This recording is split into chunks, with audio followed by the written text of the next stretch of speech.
सुनो कहानी। आज मैं हाजिर हूँ पंचतंत्र की एक बहुत ही प्रसिद्ध कहानी को लेकर, व्यापारी का पतन और उदय। तो चलिए सुनते हैं। वर्धमान नामक शहर में एक बहुत ही कुशल व्यापारी दंतिल रहता था। राजा को उसकी क्षमताओं के बारे में पता था। इसी कारण राजा ने उसे राज्य का प्रशासक बना दिया। अपने कुशल तौर तरीकों से व्यापारी ने राजा ही नहीं, आम आदमी को भी बहुत खुश रखा। कुछ समय के बाद दंतिल की बेटी का विवाह तय हुआ। इस उपलक्ष्य में उसने एक बहुत बड़े भोज का आयोजन किया। इस भोज में उसने राज परिवार से लेकर प्रजा तक सभी को निमंत्रण भेजा। राजघराने का एक सेवक जो महल में झाड़ू लगाता था, वह भी इस भोज में शामिल हुआ। मगर गलती हो गई उससे। वह एक ऐसी कुर्सी पर बैठ गया जो राज परिवार के लिए सुरक्षित रखी हुई थी। सेवक को उस कुर्सी पर बैठा देखकर व्यापारी दंतिल को क्रोध आ गया। उसने सेवक के साथ न केवल दुर्व्यवहार किया बल्कि दुत्कार कर उसे वहां से भगा दिया। सेवक को बड़ी शर्मिंदगी महसूस हुई। वैसे भी राजा के सेवक अपने आप को राजा से कम नहीं समझते। उस सेवक ने व्यापारी दंतिल को सबक सिखाने का प्रण लिया। अगले ही दिन जब वह राजा के कक्ष में झाड़ू लगा रहा था, राजा को अर्धनिद्रा में देखकर उसने बड़बड़ाना शुरू किया। उसने बोला, इस व्यापारी दंतिल की इतनी मजाल कि वह रानी के साथ दुर्व्यवहार करे। यह सुनकर जैसा होना चाहिए था, राजा की नींद खुल गई। उसने सेवक से पूछा, क्या यह वाकई में सच है? क्या तुमने व्यापारी दंतिल को रानी के साथ स्वयं दुर्व्यवहार करते हुए देखा है? सेवक तुरंत राजा के चरण पकड़ लिया और बोला, मुझे माफ कर दीजिए महाराज, मैं कल रात को सो नहीं पाया था। मेरी नींद पूरी नहीं होने के कारण कुछ भी बड़बड़ा रहा था।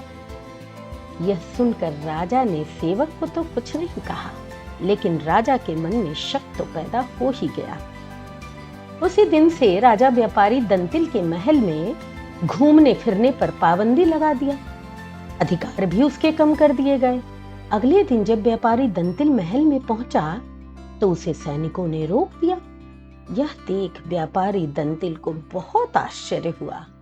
तभी वहां पर खड़ा हुआ वही सेवक मजे लेते हुए बोला, अरे सुंदरियों, जानते नहीं हो ये कौन है? ये बहुत प्रभावशाली व्यक्ति हैं जो तुम्हें बाहर निकलवा कर फिकवा भी सकते हैं, ठीक वैसे ही जैसा इन्होंने मेरे साथ अपने भोज में किया था।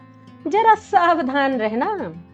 यह सुनते ही दंतिल को सारा माजरा समझ में आ गया।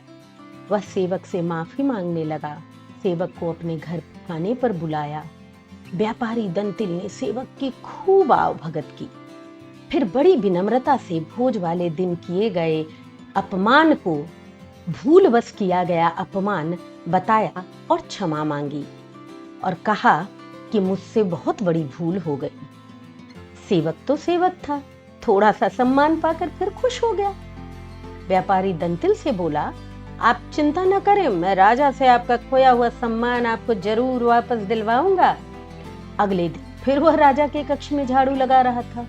वह फिर से बड़बड़ाने लगा, हे भगवान, हे भगवान, हमारा राजा तो इतना मूर्ख है कि वह गुसल खाने में खीरे खाता है। यह सुनकर राजा को बहुत क्रोध आ गया और उसने गरजते हुए पूछा, मूर्ख, तुम्हारी ये हिम्मत? तुम अगर मेरे कक्ष के सेवक ना होते तो तुम्हें अभी मृत्युदंड मिलता। सेवक फिर राजा के चरणों में गिर पड़ा और दोबारा कभी न बड़बड़ाने की कसम खा ली। राजा भी सोचने लगा कि जब यह मेरे बारे में इतनी ऊट पटांग बातें सोच सकता है तो दंतिल के बारे में इसने गलत ही बोला होगा। राजा को अफसोस होने लगा। उसने बेकार ही दंतिल को दंड दिया। अगले दिन राजा ने दंतिल को महल में बुलाया और उसके खोई प्रतिष्ठा और अधिकार फिर से वापस किए। दमनक से यह कथा संजीवक सुनकर संजीवक ने कहा, ठीक है, तुम जो कहते हो वही करूंगा। तब दमनक उसे साथ लेकर पिंगलक के पास आया। बोला, महाराज, मैं संजीवक को ले आया हूँ। संजीवक ने भी पिंगलक को नमस्कार किया और पास ही बैठ गया।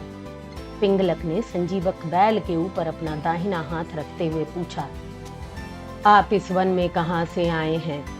यहाँ कुशल से तो रहते हैं ना?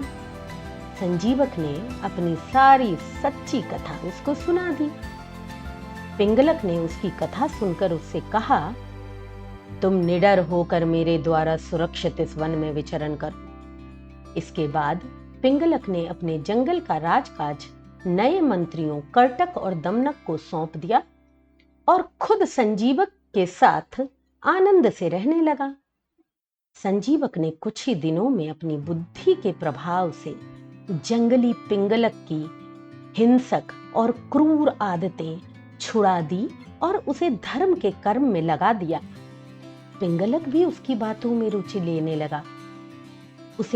उसकी पिंगलक की मारने मरने की जो वृत्ति थी वह समाप्त हो गई। वह अब हिरण और दूसरे जानवरों को देखकर उन्हें कुछ भी नुकसान नहीं पहुंचाता था। कर्टक और दमनक को भी दूर दूर ही रखता था। परिणाम यह हुआ कि सिंह के शिकार से बचे हुए भोजन से पेट भरने वाले छोटे छोटे जानवर भूख से व्याकुल हो गए।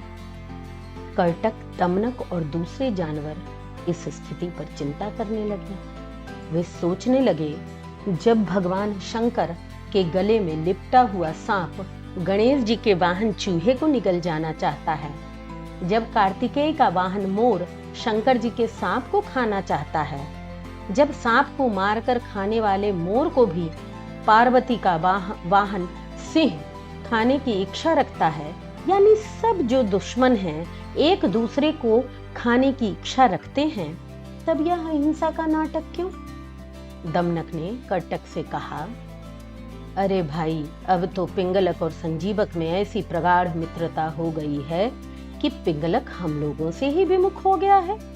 हमारे कितने ही साथी भी भाग गए। हमें राजा को समझाना होगा। मंत्री का धर्म है कि वह ठीक समय पर राजा को समझाए। कर्टक ने कहा, तुमने ही तो यह आग लगाई है। तुम ही ने इस घास चरने वाले जानवर को हमारे स्वामी का मित्र बनाया है। दमनक बोला, यह सच है। दोष तो मेरा ही है, पिंगलक का नहीं। किंतु मैंने जैसे उनकी मित्रता कराई थी, वैसे ही अब उनकी मित्रता भंग भी करा दूंगा। कर्टक ने कहा, लेकिन संजीवक बैल होने पर भी बड़ा बुद्धिमान प्राणी है। उधर सिंह पिंगलक भी भयानक है। यह ठीक है कि तुम्हारी बुद्धि बहुत तेज है, फिर भी तुम अब इन दोनों को अलग करने में कैसे समर्थ हो पाओगे?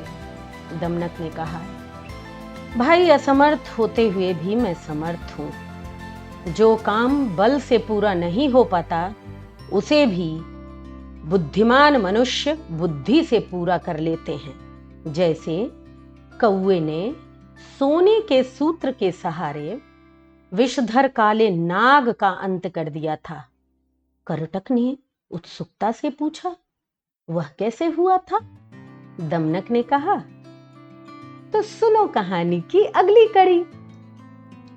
आज की कहानी से हमें क्या सीख मिली? यही कि व्यक्ति छोटा हो या बड़ा, भले ही वह स्वभाव से गंभीर नहीं हो, लेकिन अपमान सबको बुरा लगता है और किसी से भी मनुष्य से नीचे का व्यवहार नहीं करना चाहिए। ऐसा व्यवहार नहीं करना चाहिए कि वह उसकी आत्मा को चोट पहुंचा दे, जैसा सेवक के साथ हुआ। तो आज बस इतना ही। अगली कहानी अगली कड़ी में। आप सब बने रहिए मेरे साथ और सुनो कहानी।